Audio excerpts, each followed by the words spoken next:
ಎಲ್ರಿಗೂ ನಮಸ್ಕಾರ. Bites of recipes YouTube ಚಾನಲ್ಗೆ ಸ್ವಾಗತ.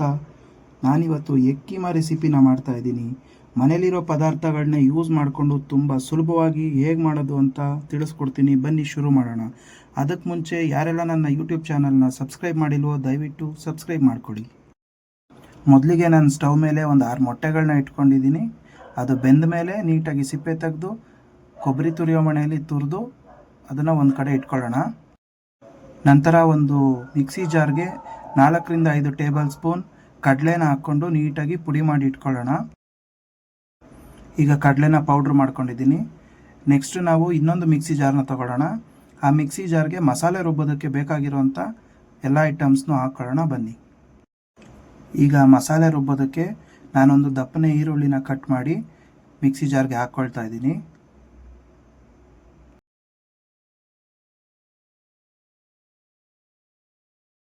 ನಂತರ ನಾವು ಅರ್ಧ ಇಂಚಿನಷ್ಟು ಶುಂಠಿನ ಕಟ್ ಮಾಡಿ ಹಾಕ್ಕೊಳ್ತಾ ಇದ್ದೀವಿ. ಆಮೇಲೆ ಒಂದು ಗೆಡ್ಡೆ ಬೆಳ್ಳುಳ್ಳಿನ ಬಿಡಿಸ್ಕೊಂಡು ಹಾಕ್ಕೊಳ್ತಾ ಇದ್ದೀನಿ.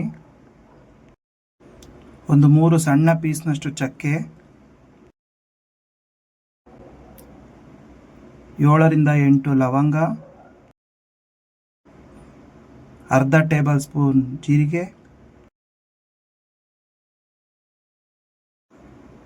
1 ಟೇಬಲ್ ಸ್ಪೂನ್ ಪೆಪ್ಪರ್ ಪೌಡ್ರ್ ಆದರೂ ಹಾಕ್ಕೊಳ್ಬೋದು, ಇಲ್ಲ ಪೆಪ್ಪರ್ ಆದರೂ ಹಾಕ್ಕೊಳ್ಬೋದು. ನಾನು ಪೆಪ್ಪರ್ ಪೌಡ್ರ್ ಹಾಕ್ಕೊಳ್ತಾ ಇದ್ದೀನಿ. 2 ಟೇಬಲ್ ಸ್ಪೂನ್ ಖಾರದ ಪುಡಿ, 3 ಟೇಬಲ್ ಸ್ಪೂನ್ ಧನಿಯಾ ಪುಡಿ. ನಾನಿಲ್ಲಿ ಸುಮಾರು ಅರ್ಧ ಕಪ್ನಷ್ಟು ತೆಂಗಿನ ತುರಿನ ತುರಿದು ಇಟ್ಕೊಂಡಿದ್ದೆ, ಅದನ್ನು ಹಾಕ್ತಾ ಇದ್ದೀನಿ.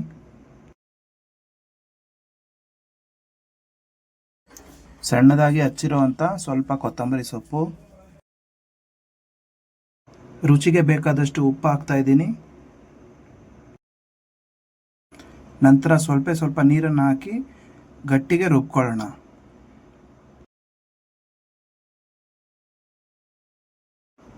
ಮಸಾಲೆನ ಈಗ ಗಟ್ಟಿಯಾಗಿ ನುಣ್ಣಗೆ ರುಬ್ಕೊಂಡಿದ್ದೀನಿ. ಇದರಲ್ಲಿ 3ರಿಂದ 4 ಸ್ಪೂನ್ ಎತ್ತಿಟ್ಕೊಳ್ಳೋಣ. ನಂತರ ಇದಕ್ಕೆ ಟೊಮೊಟೊನ ಹಾಕ್ಬಿಟ್ಟು ಮತ್ತೆ ರುಬ್ಕೊಳ್ಳೋಣ. ರುಬ್ಕೊಂಡಿರೋಂಥ ಮಸಾಲೆಯಲ್ಲಿ ಸ್ವಲ್ಪ ಮೊದಲೇ ಎತ್ತಿಟ್ಕೊಂಡಿದ್ದೆ 3ರಿಂದ 4 ಸ್ಪೂನು. ಮೊದಲು ಮೊಟ್ಟೆನ ಬೇಯಿಸಿ ತುರಿದಿಟ್ಕೊಂಡಿದ್ದಂಥ ಮೊಟ್ಟೆನ ಒಂದು ಬೌಲ್ಗೆ ಹಾಕ್ಕೊಳ್ತಾ ಇದ್ದೀನಿ. ನಂತರ ಅದಕ್ಕೆ ಅರ್ಧ ಈರುಳ್ಳಿನ ಹಾಕ್ಕೊಳ್ತಾ ಇದ್ದೀನಿ. ನಂತರ ನಾವು ಎತ್ತಿಟ್ಕೊಂಡಿದ್ದಂಥ ಮಸಾಲೆನ ಅದಕ್ಕೆ ಸೇರಿಸ್ಕೊಳ್ತಾ ಇದ್ದೀನಿ.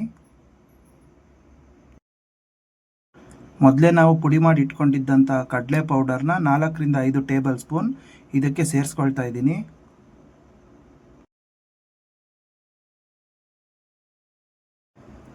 ಇದನ್ನೆಲ್ಲ ನೀಟಾಗಿ ಮಿಕ್ಸ್ ಮಾಡ್ಕೊಳ್ಬೇಕು.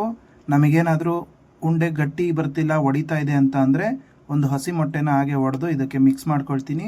ಹಾಗೆ ಎಲ್ಲ ಮಿಕ್ಸ್ ಮಾಡಿದ್ಮೇಲೆ ರುಚಿ ನೋಡಬೇಕು. ಅಕಸ್ಮಾತ್ ಏನಾದರೂ ಉಪ್ಪು ಕಮ್ಮಿ ಇತ್ತು ಅಂತಂದರೆ ಸ್ವಲ್ಪ ಉಪ್ಪನ್ನು ಸೇರಿಸ್ಕೊಳ್ಬೇಕಾಗತ್ತೆ. ಹಸಿ ಮೊಟ್ಟೆನ ಬೇಕಿದ್ರೆ ಸೇರಿಸ್ಕೊಳ್ಬೋದು, ಇಲ್ಲಾಂದರೆ ಅದನ್ನು ಸ್ಕಿಪ್ ಮಾಡ್ಬೋದು. ನೀಟಾಗಿ ಎಲ್ಲನೂ ಮಿಕ್ಸ್ ಮಾಡ್ಕೊಳ್ಬೇಕು.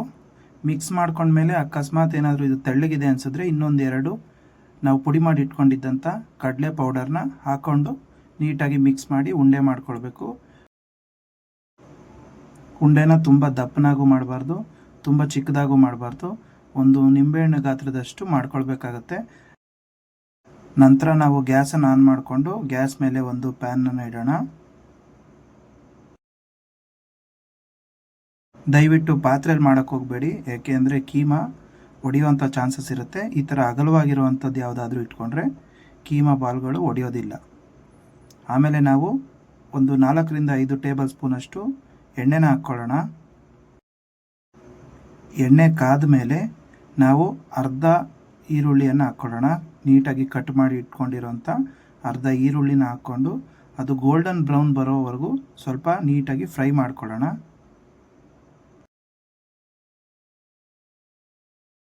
ಈರುಳ್ಳಿ ತುಂಬ ಫ್ರೈ ಆಗೋದು ಬೇಡ, ಸ್ವಲ್ಪ ಗೋಲ್ಡನ್ ಕಲರ್ ಬರೋವರೆಗೂ ಸ್ವಲ್ಪ ಫ್ರೈ ಮಾಡ್ಕೊಳ್ಳೋಣ.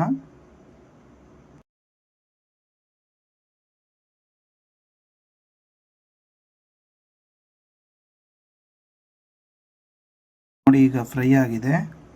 ಫ್ರೈ ಆದಮೇಲೆ ನಾವು ರುಬ್ಬಿಟ್ಕೊಂಡಿದ್ದಂಥ ಮಸಾಲೆನ ಸೇರಿಸ್ಕೊಳ್ಳೋಣ.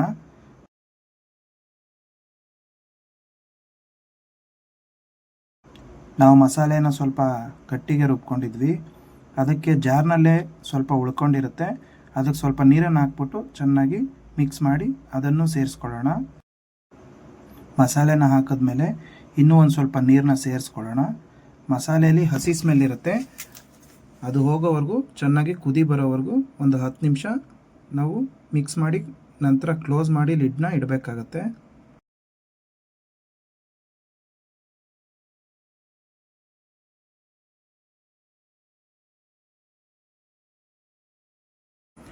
ಈಗ ನಾನು ಲಿಡ್ನ ಕ್ಲೋಸ್ ಮಾಡಿ 8ರಿಂದ 10 ನಿಮಿಷ ಕುದಿಯೋದಕ್ಕೆ ಬಿಡ್ತಾ ಇದ್ದೀನಿ ಹೈ ಫ್ಲೇಮ್ನಲ್ಲಿ.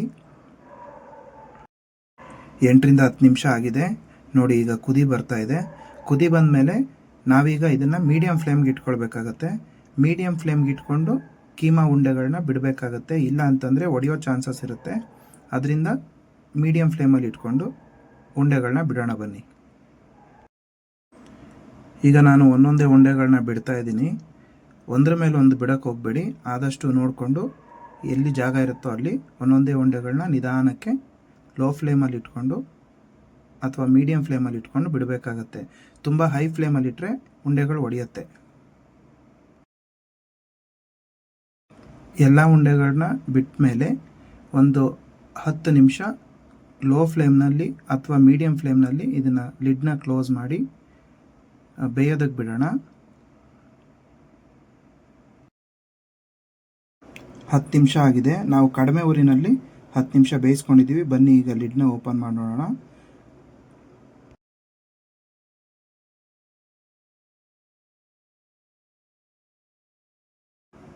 ನೋಡಿ, ಈಗ ಬೆಂದಿದೆ.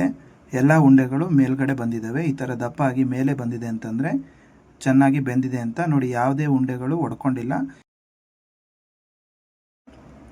ಲಿಡ್ನ ಓಪನಲ್ಲಿ ಇಟ್ಕೊಂಡೆ 2ರಿಂದ 3 ನಿಮಿಷ ಕಡಿಮೆ ಊರಿನಲ್ಲಿ ಈ ಥರ ಕುದಿಸ್ಕೊಳ್ಳಿ. ಯಾವುದೇ ಕಾರಣಕ್ಕೂ ಸೌಟ್ನಲ್ಲಿ ತಿರುಗಿಸೋದಕ್ಕೆಲ್ಲ ಹೋಗಬೇಡಿ, ಉಂಡೆಗಳು ಪುಡಿಯಾಗುವಂಥ ಚಾನ್ಸಸ್ ಇರುತ್ತೆ. ರೆಸಿಪಿ ರೆಡಿಯಾಗಿದೆ. ಸ್ಟವ್ನ ಆಫ್ ಮಾಡಿಕೊಂಡು ಸರ್ವಿಂಗ್ ಬೌಲ್ಗೆ ಸರ್ವ್ ಮಾಡ್ಕೊಳ್ಳೋಣ ಬನ್ನಿ. ಇದು ಮುದ್ದೆಗೆ, ಚಪಾತಿಗೆ, ಅನ್ನಕ್ಕೆ, ಇಡ್ಲಿ, ದೋಸೆಗೆ ತುಂಬ ಚೆನ್ನಾಗಿರುತ್ತೆ. ಈ ರೆಸಿಪಿನ ಮನೇಲಿ ಒಂದು ಸಲ ಟ್ರೈ ಮಾಡಿ ನೋಡಿ, ನಿಜವಾಗ್ಲೂ ತುಂಬ ಇಷ್ಟ ಆಗುತ್ತೆ ನಿಮಗೆ. ಈ ರೆಸಿಪಿ ನಿಮಗೆ ಇಷ್ಟ ಆಗಿದೆ ಅಂತ ಅಂದ್ಕೊಳ್ತೀನಿ. ಇಷ್ಟ ಆಗಿದರೆ ಒಂದು ಲೈಕ್ ಮಾಡಿ, ನಿಮ್ಮ ಫ್ಯಾಮಿಲಿ ಹಾಗೂ ಫ್ರೆಂಡ್ಸ್ಗೆ ಶೇರ್ ಮಾಡಿ. ಇನ್ನೂ ಯಾರೆಲ್ಲ ನಮ್ಮ ಚಾನಲ್ನ ಸಬ್ಸ್ಕ್ರೈಬ್ ಮಾಡ್ಕೊಂಡಿಲ್ವೋ ದಯವಿಟ್ಟು ಸಬ್ಸ್ಕ್ರೈಬ್ ಮಾಡ್ಕೊಳ್ಳಿ. ಮತ್ತೊಂದು ಹೊಸ ರೆಸಿಪಿಯೊಂದಿಗೆ ಸಿಗೋಣ. ಅಲ್ಲಿವರೆಗೂ ಟೇಕ್ ಕೇರ್.